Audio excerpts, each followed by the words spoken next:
আমরা জানি এসআইআর এর শুনানি প্রক্রিয়া চলছে এবং যে খবর পাওয়া যাচ্ছে সুব্রত গুপ্তর পর রাজ্যে আসছে আরো চার স্পেশাল রোল অবজারভার।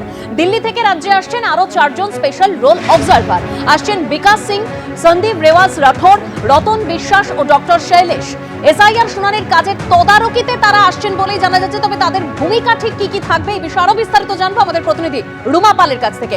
রুমা, দেখো, চারজন স্পেশাল রোল অবজারভার আসছেন রাজ্যে এবং সেক্ষেত্রে অবশ্যই তার মধ্যে রয়েছেন doctor Shailesh, deputy secretary national health authority, Ratan Biswas, director census operation Tripura, Sandeep Rewaji Rathore, director department of sports এবং অবশ্যই Bikash Singh, department of empowerment of persons with disability. এবং অবশ্যই তারা মুখ্য নির্বাচনী আধিকারিকের সঙ্গে সমন্বয় রেখে তারা রাজ্য পরিদর্শনেও যাবেন এবং এই যে এসআইআর প্রক্রিয়া চলছে তাতে কঠোরভাবে যদি অনুসরণ করা হয় তাদের সুনিশ্চিত করার জন্য কিন্তু তাদেরকে নির্দেশ দেওয়া হয়েছে। অন্যদিকে জানিয়ে রাখি যে মূলত এই যারা আসছেন চারজন অবজারভার, সেক্ষেত্রে কমিশনের অফিসে বসেই অর্থাৎ সিও অফিসে বসে সব এনুমারেশন ফর্ম তারা চেক করবেন, প্রয়োজনে গোটা রাজ্যে যাবেন এবং একাধিক ক্ষেত্রে দেখা গেছে যে বিএলও, ইআরওদের গাফিলতির জন্য লজিক্যাল ডিসক্রিপেন্সির সংখ্যা বাড়ছে এবং ডেটা এন্ট্রি অপারেটর চাইলেও পাওয়া যাচ্ছে না। এবং এক্ষেত্রে কিন্তু ডেটা এন্ট্রি অপারেটরের ক্ষেত্রে এর আগের থেকেই যখন চাওয়া হয়েছিল কমিশনের তরফ থেকে রাজ্যে, সেক্ষেত্রে কিন্তু পাওয়া যায়নি। পাওয়া গেলে সুবিধা হতো এমনটা কিন্তু কমিশন বলেছিল এবং সেক্ষেত্রে কমিশন অবশ্যই এই বিষয় নিয়ে অসন্তুষ্ট রয়েছে। নাম বা বানানে কোনো ভুলের জন্য শুনানি হবে নাকি তার জন্য আবার কমিশনের উত্তরের অপেক্ষায় আছি, এটাও কিন্তু সিও দপ্তর থেকে জানানো হয়েছে। কারণ বারবারই কিন্তু লজিক্যাল ডিসক্রিপেন্সি নিয়ে একটা অভিযোগ আসছিল যে শুধুমাত্র নাম বানানের ভুলের জন্য যে তাদের অনেককে কিন্তু অসুবিধার মুখোমুখি হতে হচ্ছে এবং সেক্ষেত্রে বলা যাচ্ছে যে এই চারজন রোল অবজারভারকে পাঠানো হচ্ছে। এখনো কিন্তু শুনানি চলছে এবং তারপর লজিক্যাল ডিসক্রিপেন্সির যারা শুনানি হবে এবং সেক্ষেত্রে কিন্তু তারা সিও দপ্তরে বসেই কিন্তু এনুমারেশন ফর্ম তারা চেক করবেন এবং প্রয়োজনে গোটা রাজ্যে কিন্তু যাবেন, এমনটাই কিন্তু জানাচ্ছে কমিশন। ধন্যবাদ রুমা।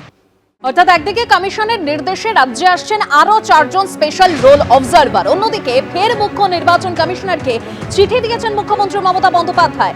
যেভাবে এসআইআর শুনানিতে মানুষকে হেনস্থা করা হচ্ছে আমি স্তম্ভিত। কমিশনের উদ্দেশ্য নির্বাচনী তালিকার সংশোধন বা অন্তর্ভুক্তিকরণ নয়, সাধারণ মানুষের নাম বাদ দেওয়াই উদ্দেশ্য কমিশনের। এসআইআর এ হেনস্থা করে সাধারণ মানুষকে ভোটাধিকার থেকে বঞ্চিত করার চক্রান্ত করা হচ্ছে। এসআইআর শুনানিতে হয়রানির অভিযোগ নিয়ে ফের চিঠি দিয়েছেন মমতা বন্দ্যোপাধ্যায়। 5 জানুয়ারির পর ফের জ্ঞানেশ কুমারকে চিঠি দিলেন তিনি। নোবেল জয়ী অমর্ত্য সেনকেও শুনানির নোটিশ পাঠানো হয়েছে। বিশিষ্ট কবি জয় গোস্বামী থেকে ক্রিকেটার মোহাম্মদ শামি, অভিনেতা সাংসদ দেব, এই বিশিষ্ট ব্যক্তিরা অপরিকল্পিত, অসংবেদনশীল ও অমানবিক প্রক্রিয়ার শিকার। সাধারণ মানুষকেও এসআইআর শুনানির নামে হয়রানির শিকার হতে হচ্ছে। 77 জনের মৃত্যু হয়েছে, 4 জন আত্মহত্যার চেষ্টা করেছেন, 17 জন হাসপাতালে ভর্তি রয়েছেন। এর জন্য দায়ী কমিশনের পরিকল্পনাহীনতার ফলে তৈরি হওয়া ভয়। এটা কি নির্বাচন কমিশনের চরম ঔদ্ধত্যের উদাহরণ নয়? আমি জানি আপনি চিঠির উত্তর বা ব্যাখ্যা কোনোটাই দেবেন না, কিন্তু আপনাকে জানানো আমার কর্তব্য। জ্ঞানেশ কুমারকে এই মর্মে চিঠি দিয়েছেন মুখ্যমন্ত্রী মমতা বন্দ্যোপাধ্যায়।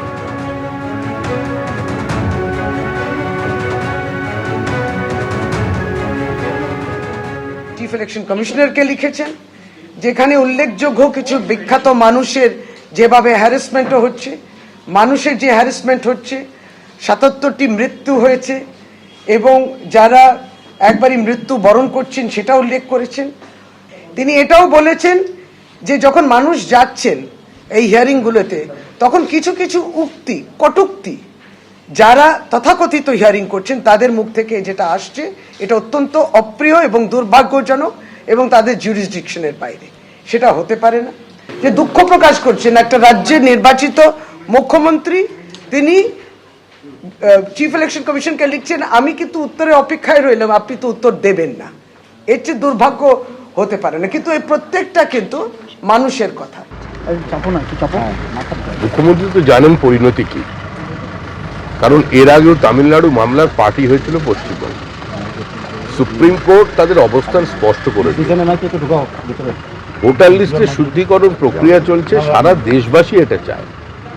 কোনো সুস্থ স্বাভাবিক রাষ্ট্রে, কোনো সমাজে এর বিরোধিতা হতে পারে, এটা ভাবলেই তো মানুষ আশ্চর্য হয়। মুখ্যমন্ত্রী তো আর, আবার বলছি, মানে ওই সোনার চামচে মুখে করে জন্মাননি, কোনো বিরাট রাজনৈতিক নেতার পরিবারে জন্মগ্রহণ করে সেই লিগ্যাসি নিয়ে রাজনীতি করেন। তিনি মাটিটাকে চেনেন, মাটির গন্ধ জানেন, এবং কি হতে চলেছে 2026-এর নির্বাচনে সেটা তিনি বুঝতে পারেন। আর এবার পানিহাটির ছবি রাখবো, যেখানে এসআইআর শুনানিতে হয়রানির অভিযোগ সামনে আসছে। কমিশনের নির্দেশের পরেও এসআইআর শুনানিতে 85 ঊর্ধ্ব বৃদ্ধ। পানিহাটির 34 নম্বর ওয়ার্ডে এসআইআর শুনানিতে হয়রানির অভিযোগ। 85 ঊর্ধ্ব বৃদ্ধের বাড়িতে শুনানির নির্দেশ দিয়েছে কমিশন, তারপরেও এই হয়রানির ছবি সামনে আসছে। ক্ষোভের মুখে পড়ে শুনানি কেন্দ্র ছাড়লেন ইআরও।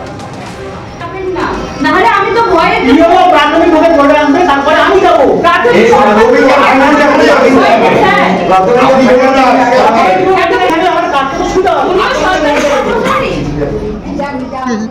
দেখেছে বোমা বা কমিশনের কি করে আসতে বলেছে। এসে বলছে বাবা আমাকে যেতে হবে। আমি কি করে আমি যাবো? বাবু কিসের জন্য এসেছেন আজকে? এই সাইড বন্ধ হয়ে যাবে, কি করবো? এবিপি আনন্দ, এগিয়ে থাকে, এগিয়ে রাখে।